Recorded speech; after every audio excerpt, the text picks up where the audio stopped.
Hello and congratulations on getting access to this video course on the blueprint to setting up smart one-time offers. So this is video number 1, which is the introduction and quick overview. So when it comes to selling your products and services online, you need to ensure that your whole funnel converts. Everything from your lead magnet to your freebie, whatever you're using to build your list, to your front-end offer, and then to your one-time offer. So in other words, everything needs to be consistent and congruent. If it is not, then your funnel will not convert. But you'll get a better idea as I actually go through and show you step by step.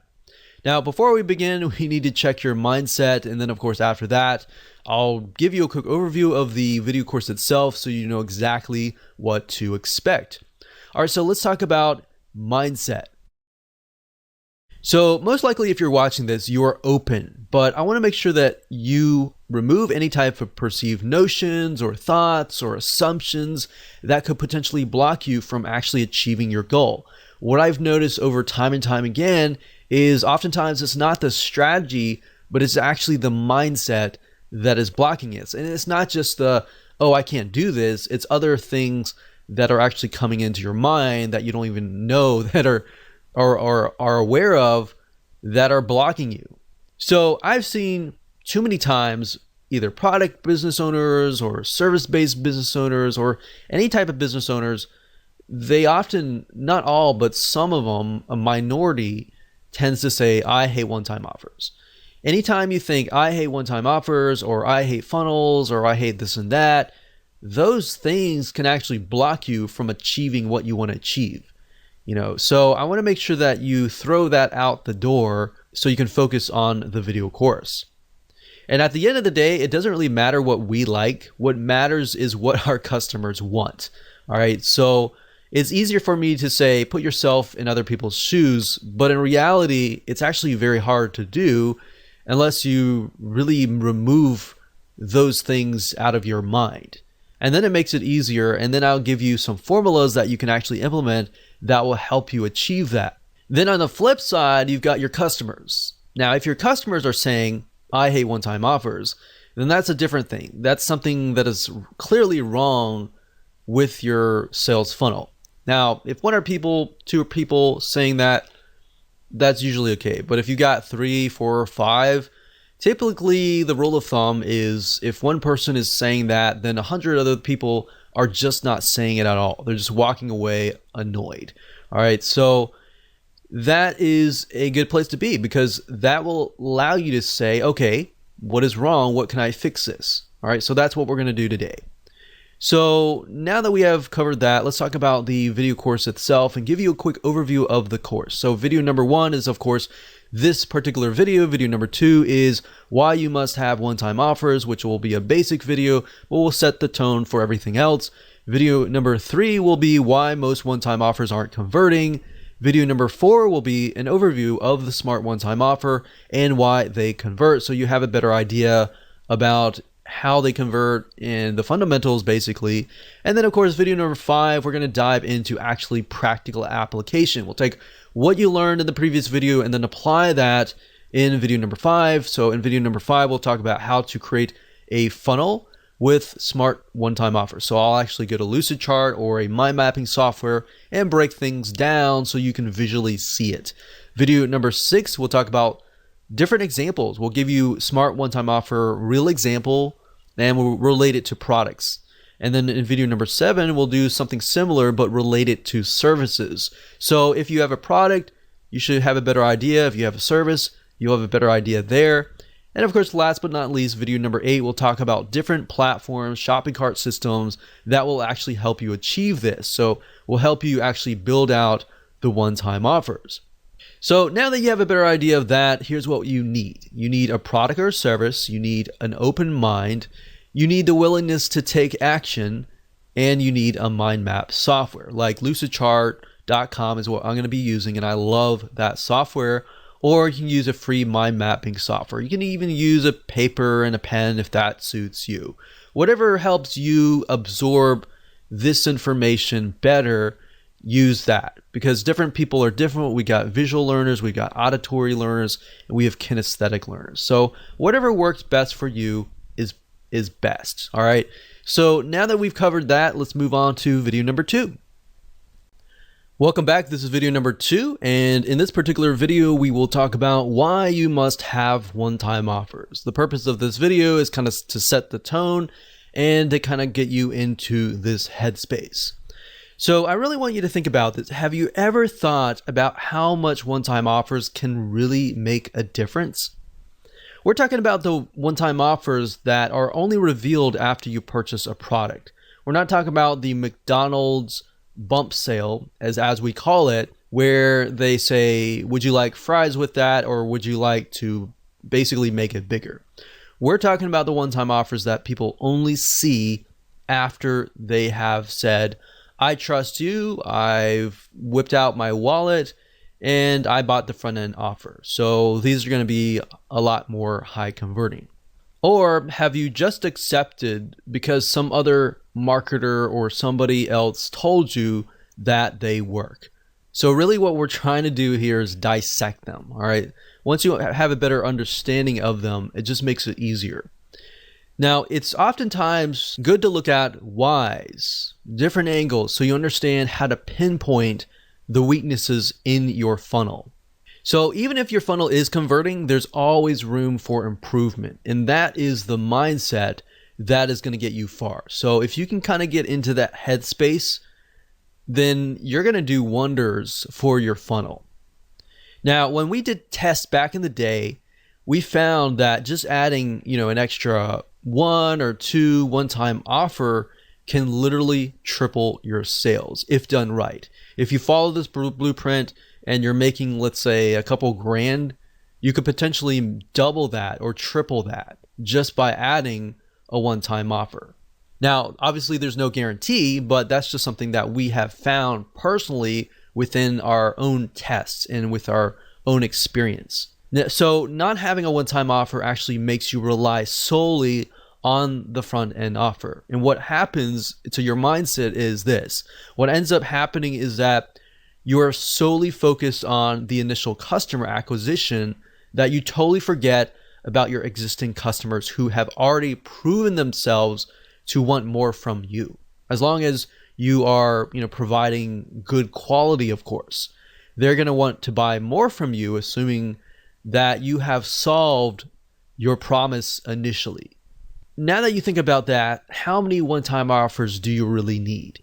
Well, that depends on the problem that you're trying to solve. In other words, maybe instead of asking that question, you should ask, how much does it take? How many one-time offers does it take to help your customers solve their problems? Does it take 1? Does it take 2?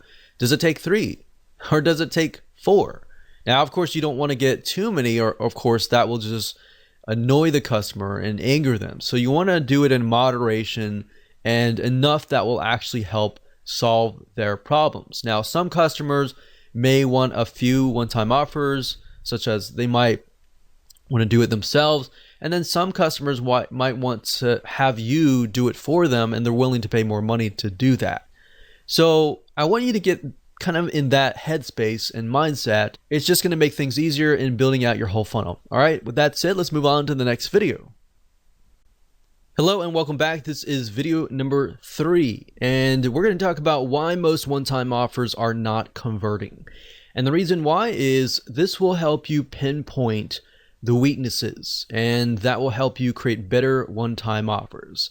So before we can jump in and start mapping things out, you need to understand why they're not converting, all right? So understanding this will allow you to get a better perspective of why your one-time offers may not be converting, so you can make it better. So otherwise, if I just jump straight into showing you how to set up smart one-time offers, what would happen is you would be blindly guessing. And we want you to be successful, all right? So that's why we've kind of mapped this video course out as it is. So most one-time offers don't convert simply because they are unrelated to the front-end offer. And now, while that does seem like a no-brainer, that's a very, very common mistake. And that's fine. If that's totally fine, because now you can improve it. But think about it for just a second. Let's say that you bought a course on how to save taxes. You're presented with a one-time offer, which is another course, which is how to run your business better. All right. And I've seen this. I've seen hundreds of one-time offers, hundreds and tons of funnels, and this has happened. And yes, while they are related, and you might have some folks buy into it because they are related, they do run a business, and most of the time business related taxes. If it's personal taxes, obviously it's not related, but if it's business taxes, then yes, it is related. And they might buy into that. You might get one or two or a few people, or even sometimes you might even get like 5% buy it. But the fact of the matter is, yes, they are related, and you might have some people buy it, but it doesn't exactly solve the person's initial problem, which is related to taxes, business taxes, let's say. So a lot of times when people build funnels, they start with lead magnet first, then they build the front end offer, and then they build the one-time offer. But if you think about it, if you do that, it's very, very hard to build exactly what people want. You kind of have to do it backwards. And I'll show you in just a minute. So this is wrong, and I'll show you why in this mind map. Okay, so I'm in Lucidchart right now, and a typical or traditional funnel looks like this, or it's built like this. Typically, you start obviously with the lead magnet, and then of course you do a front end offer. And a lot of times, if you think about it, let's just do a lead magnet for the sake of the whole funnel. Of course, you're going to have several different lead magnets because you're trying to build your list. And lead magnet, if you aren't aware of what it is, it's just a freebie that you're giving away for free in exchange for somebody's email address. So the goal of this is to build a list of people who eventually want your funnel, right? Now, a lot of times people will just think, okay, what's a good lead magnet that I have? Or what can I put together? And they'll just slap it together. And the next thing is they'll put together a front end offer. And they're thinking, okay, this is a really good front end offer that I can put together. And the next thing they'll do is they'll think, okay, what kind of one-time offer can I put together? And a lot of times they won't even think about it. They'll just say, okay, I've got this thing, right? And then they're thinking, okay, maybe I gotta put another one-time offer number 2. That's just a good offer, right? So my point is, not a whole lot of thought is put into it, or maybe there is a lot of thought that is put into it, but it's just random, right? So the majority of one-time offers and the whole funnel is usually created this way. And by doing it this way, kind of in a very random way, this is actually not good for your funnel, because how do you know if the progression from here will lead to here? Meaning, if somebody buys this, how do you know that is going to be exactly related to this, exactly related to this, and exactly related to this? So that's what happens when you move from the front to the back. So with the Smart OTO, we use a different method, which I'll show you in just a minute. Hello and welcome back. This is video number 4. And we're going to talk about an overview of the Smart One-Time Offer and why they convert. So at this point in time, you will understand why the traditional way of creating a one-time offer is not converting. So now it's time to show you how to set up smart one-time offers, or one-time offers that do convert. Now here, what we want to do is start brainstorming how you can implement this strategy into your own sales funnel to ensure that you give your customers what they want. So here's the part where you actually put yourselves in their shoes. But this process is going to make your life a lot easier. I wish I knew this when I was setting up one-time offers back in the day. And then when I figured this out, I was like, wow, I was actually doing it the hard way. So referring back to the example in the previous video, taxes. The way a smart one-time offer works is to ensure that it is actually related to your original offer. Now you might be thinking, well, that's a no-brainer. I do that all the time, or that should be easy. But really, let's just take this as an example. So to recap, if the front end offer is how to save money on taxes, and we established previously that it was business taxes. So how to save money on business taxes. And if the one-time offer was, let's say, a review, a manual review by a CPA of your taxes and what you could potentially be leaving on the table, then yes, they are more likely to say, yes, I want that. Because with the front end offer, they bought that because they know that they may be losing money on the table and they're not saving money. So they bought the course on how to save money on taxes. So having a review of that would be good, right? That would be related. Now, a lot of times, how do you get to that point? Well, there are many different directions or angles and different types of one-time offers that you can create. So what I want to do is just give you some examples. We're not going to focus too much on this, but I'm going to give you some examples so that way you can kind of begin to brainstorm what you might want to do. Now, if people are buying the initial offer, the question is, will they pay more to have it done for them, or would they rather do it themselves? So a lot of times you'll find people, they'll buy your course or they'll buy your digital product or they'll buy your service, but they're either on one side or one end. They'll either want to do it themselves or they want it done for you. It's really hard to know. So a lot of times if you can offer a mixture of those in your funnel, you'll actually get higher conversions, especially if you know that the person buying it has a limited amount of time and at the end of the day, they would rather you do it for them.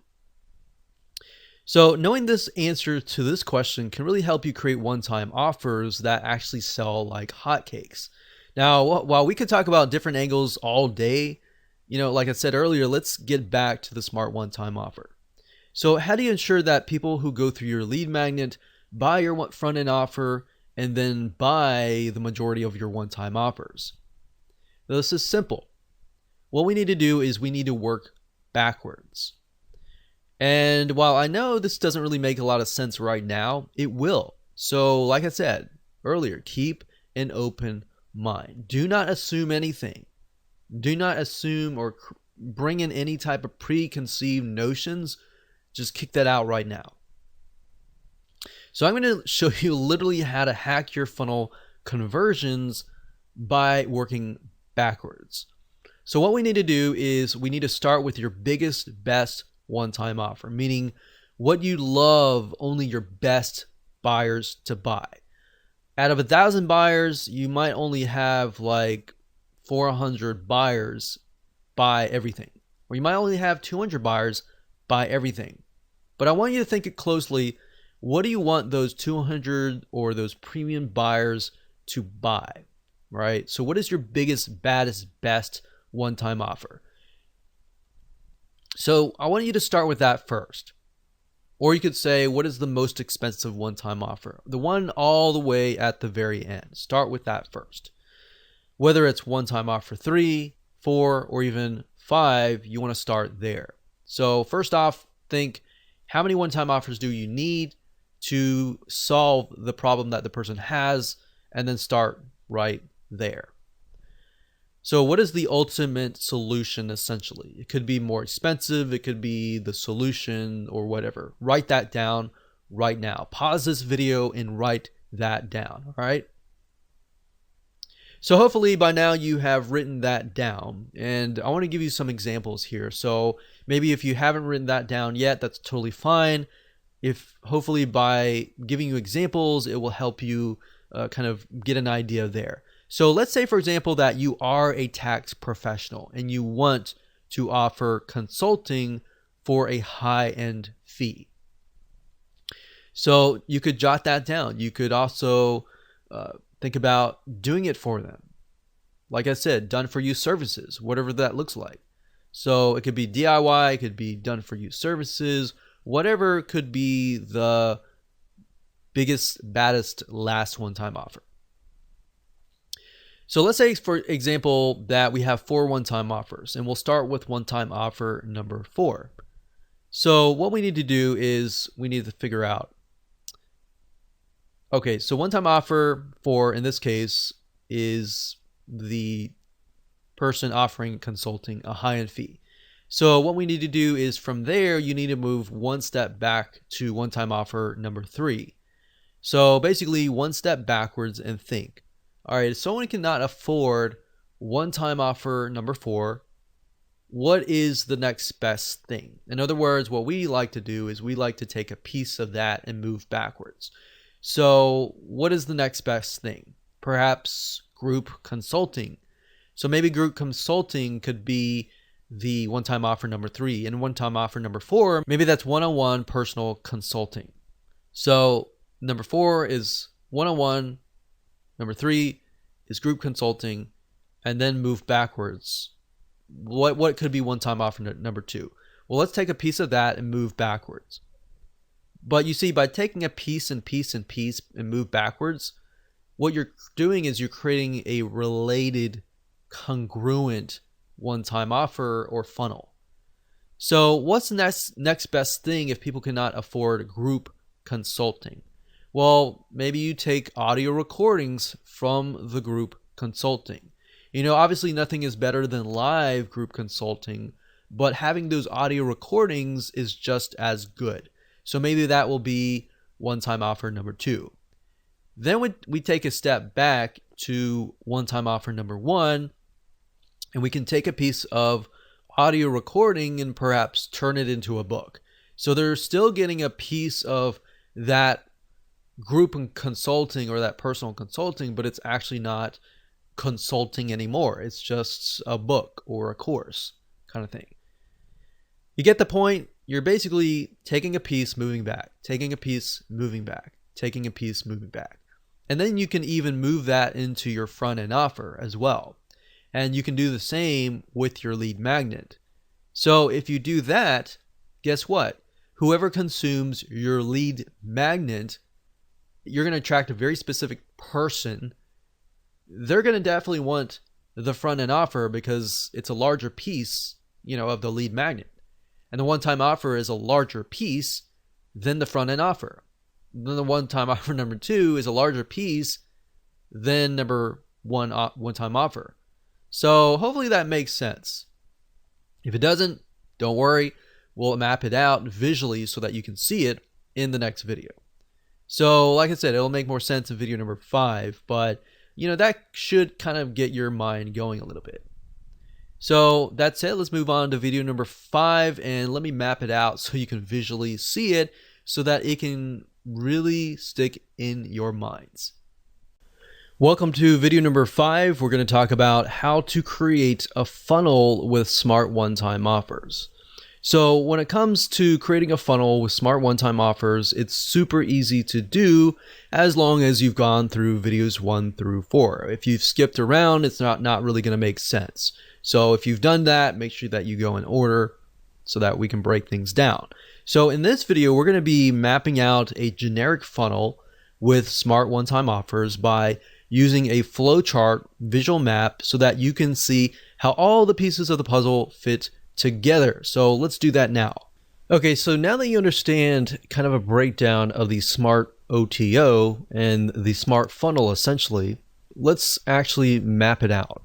So as you can see here, if we start from the back and move back, so let's say for example, in that example we have OTO 4. So OTO 4 was one-on-one consulting. So one-on-one consulting.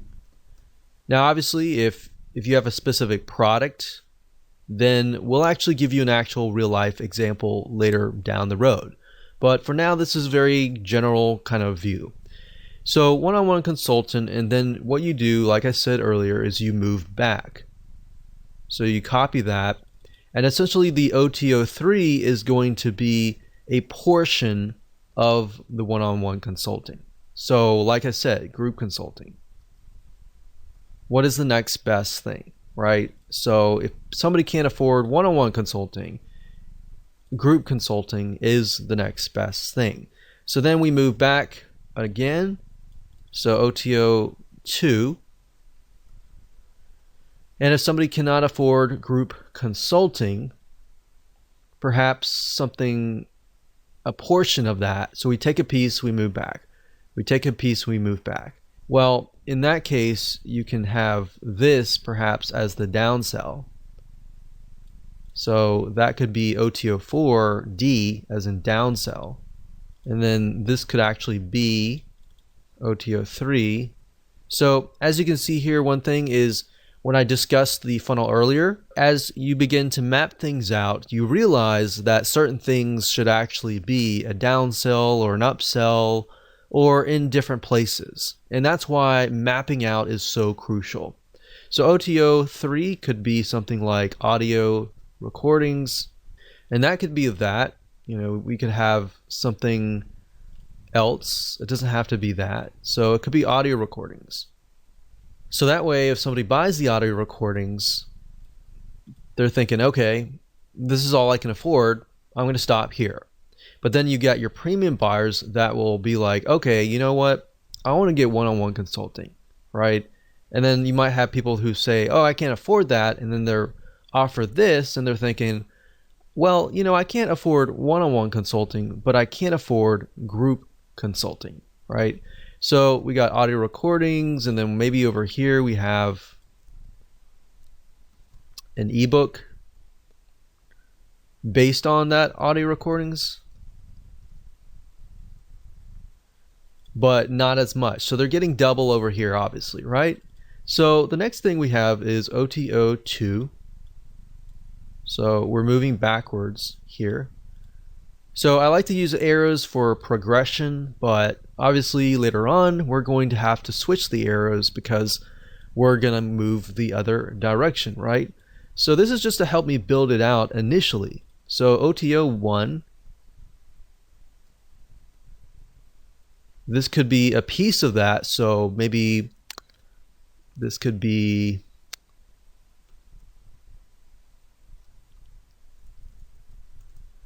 secret articles or something like that. So it's a piece of that, and then of course we have the front end offer. So the front end offer could be, so we'll do FE for front end offer, and that could be a video course. So after you have finished this, you want to switch the arrows back to the other way. So we would switch the arrows back this way. And that's it. Hello and welcome to video number 6. This is Smart OTO Real Example and in relation to products. So now that we've covered how to create a funnel and what it looks like to map it out, let's talk about some real life examples. Now, because products and services can drastically be different, what we want to do is we want to ensure that you understand how to implement this inside of your business. So in this particular video, we're going to talk about how to create smart one-time offers for products. So if you have a service, you don't have a product, but if you have a mixture of products and services, I would recommend that you watch this one and the next. But if you do not have products and you're just purely 100% a service-based business, then I would rather you skip this video and go to the next, all right? But you might learn a few things by watching this video before watching the next. So let's head over to the flowchart system again, and let's find a product and break it down in relation to products. So before we map out a product funnel, what I want to say is that you do not really need to have products throughout your funnel, meaning you could have a mixture of different varieties of products, of information products to better educate people about your product and more. So if you're selling, let's say, for example, even an e-commerce physical product, you could use a training course or an ebook or a report as a lead magnet or even a front-end offer to get people more educated about the product that you are selling. So just keep that in mind, that every single thing in your product funnel does not need to be a product. So if you're doing an e-commerce product, the front-end offer, the one-time offer and all that does not have to be an e-commerce product. It can be, or you could do the lead magnet as a video training, but you have to really think about how much does somebody need to be educated about my product before they decide to actually buy my product. So you really need to figure out, okay, is that going to be in the lead magnet phase, or is that going to be in the actual front end offer? So what I'm saying is, don't feel like you have to stick with one specific type of one-time offer over and over again throughout your whole funnel. So for example, we'll talk about service-based businesses in the future, but you can actually mix and match between a product and a service solely based upon what you think will help somebody become more educated about your product. In addition to that, how will that bring them closer to actually wanting to buy the biggest, baddest one-time offer? All right. So let's do a product here, and let's just go ahead and do that. Let's do an e-commerce product. Let's say that we are selling scuba gear, and the OTO, let's do an OTO 3 for the sake of simplicity. So scuba gear is going to be basically everything, like all in one package kind of thing. All in one package. So this is kind of the everything, you get everything in the scuba gear package to help you stay below service for a longer period of time. So if that's the unique selling proposition of your product, then maybe down the line here, you could have a lead magnet that talks about something like how to stay below water for a longer amount of time. So we haven't really figured out, is that going to be our lead magnet? Is that going to be our front end offer or anything like that? What I want you to do is just splat that on the paper. So we've got OTO 3, and I would ask you, in addition to that, if we move one step backward or even two steps backwards, what do we think would be there? So since the scuba gear is an all-in-one package, maybe we focus on the scuba mask. So if somebody buys a scuba mask, you could say, hey, you buy the scuba mask, but I'm going to offer you the scuba gear for like half off or something. So let's go here and let's do for simplicity, let's do OTO2 since it's a product. So we'll do this as OTO1, and then maybe a front end offer. So this could be a lead magnet, it could be a front end offer, but let's say, for example, we want to make a course to show people how to stay below water for a longer amount of time, or whatever unique selling proposition that fulfills this, or essentially solves somebody's problem, right? So they go from here, they're looking to stay below water for a longer amount of time, and then maybe you present them after that. You say, okay, I've trained you, I've educated you, and then here's a scuba mask that will help you do just that. And then after they buy that, you could say, you know, we normally sell the scuba gear all in one package for, you know, such and such price, but you're going to get 50% off if you buy it right now, kind of thing. So they're already in the frame of mind, thanks to this part here, that they are well educated. They bought the course so that they're well educated. And because you educated them, you have essentially gained their trust. And because they trust you, they're more likely to buy your funnel. So that's something that you could do for an e-commerce type product. Now, let's say it's a information product.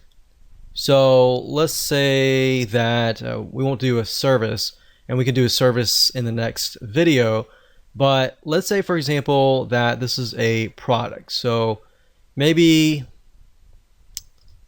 we could do scuba diving training, advanced training, and then we could do scuba diving. So OTO2 is the biggest, baddest bonus that we can offer, and that's the advanced training. So maybe OTO1 could be scuba diving, not basic training, but maybe intermediate training. And then maybe at that point, the front end offer could be scuba diving basic training. Could be the front end offer. So think about it for a second. I move backwards, and this is more advanced, sort of less advanced, and a lot more less advanced. So now when we move back from here forward, it's going to be somebody comes in, they're interested in learning basic training, and they're still new. So maybe you provide them with intermediate training. You say, okay, we normally offer this at $200, but today you'll get access to it for $100. So after you complete your basic training, you'll have access to this immediately afterwards, and then so on and so forth. So that's what I would do for a product, but you kind of get the gist here. This is fairly simple as long as you start with this as the top level and then move down. So in this case, I kind of use the skill level from top, middle, bottom, so that when we go from here to here, it's a progression upwards, right? So you could use that method. You could use the method I taught you before. You could use any method, but hopefully that gives you a better idea on how to essentially create your OTO funnel. Okay, so this is video number 7, and we're going to talk about similar to what we talked about in the previous video, but we're going to map out a product funnel that is just for services. So let's head on over to the flow chart and let's find a service and break it down. Okay, so let's use the previous example with the scuba diving, but instead of a product or a course or information product or something like that, let's talk about a service. So let's say, for example, that you offer a scuba diving service or a training. So you really need to figure out what category does that fit in. Does it fit in where you're training somebody? Does it fit in maybe tourism or entertainment? You need to figure that out first and write that down. So in this case, we could do scuba diving one-on-one consulting. So that could be a one-on-one personal training kind of thing. And let's delete these two here. And let's say this will be OTO 3. And with a service-based business, you could do that, and then you could do a downsell. So somebody could not afford that. They could have something like a scuba diving group consulting, and that can be OTO 3. We'll call that downsell. So a downsell is basically if somebody says no to this, they are then presented with this, right? So that's basically how it works. Now, how can we best ultimately sell this OTO 3 here? Well, the best way to sell a service could be through a product, an information product, an ebook, a video course, something like that. So if your ultimate goal is to get them here, then similarly as the previous funnel, you could use a video course. So that could be a scuba diving course, we'll say video course. And then if we take a snippet of the course over here, this could be a scuba diving port, and then we can move back again over here, and this could be something like a scuba diving checklist, like a diagnostic test or something. So let's see, OTO 3, 2, 1 front end offer. So I'm going to actually do just OTO 2, because in this case we could solve their problems via this. So we're going to do OTO 1 or OTO 1. We're going to do, actually instead of a report, we're going to do an ebook, and that can be front end, and that could be anything you want. You could do something like the top 10 reasons why blah blah blah you fail in scuba diving, and then you could have the done for you service over here that talks about how to succeed or how to avoid these failures or whatever. So this could be of course, the lead magnet, which is the freebie that you give away for free in exchange for somebody's email address so that you can communicate with them over and over again. So that can be it for a service-based business. So essentially, somebody wants you to take them by the hand and walk them through the process. So another service-based business could be done for you. I mean, essentially everything that is service-based business is done for you. You're doing it for them. Even a plumber. I've actually purchased from a plumber before, and they have had one-time offers as well. But just keep in mind, you don't want to, with service-based business, you want to avoid forcing people. For example, I think the plumber that helped us actually said, okay, if you buy this, you can buy this extra package into this like monthly gold club or something and get a 10% discount. And it didn't really make a lot of sense because what he was doing was he was doing bump sales. He wasn't actually doing one-time offers or anything like that. So in certain service-based businesses, you really have to think, is this really right for me or not? Because some things like plumbing, people may not be open to that. But generally, things like even scuba diving or information products, people tend to be more open on that. So I hope that gives you a better view of the different ways to go ahead and create a funnel for a service-based business. So remember, mix and match. If you can best educate the person before they get to your service, before they get to your product, that is a more ideal situation. Hello and welcome to video number 8, and just want to say congrats. At this point in time, you have reached the end of this video course. So to ensure that you use everything you have learned, we're going to talk about shopping cart systems that will actually help you achieve this goal and set up the one-time offers properly via automated systems so that whenever somebody buys your front-end offer, they will be automatically presented with the OTO 1 or OTO 2, 3, 4, 5, or whatever, how many one-time offers that you have. Now, there are many out there, but here are just to name a few. There's jvzoo.com, there's zaxa.com, and there's infusionsoft.com. I will say that Infusionsoft is a lot more complex, so zaxa.com typically is a good shopping cart system. jvzoo.com as well. Now, in order for this to stay true, you need a shopping cart that can do one-time offers that appear after the previous purchase. We're not talking about one-time offers that are added to the front-end initial offer. So you want to make sure that you do your due diligence and make sure that this is the type that they are compatible with, because some shopping carts will actually say that, but in reality, it's a very different one-time offer. So that way it helps you kind of differentiate between the two. So I hope this helps, and just make sure that you go take action, map out your own sales funnel, find the right system that is for you, and go out there and conquer.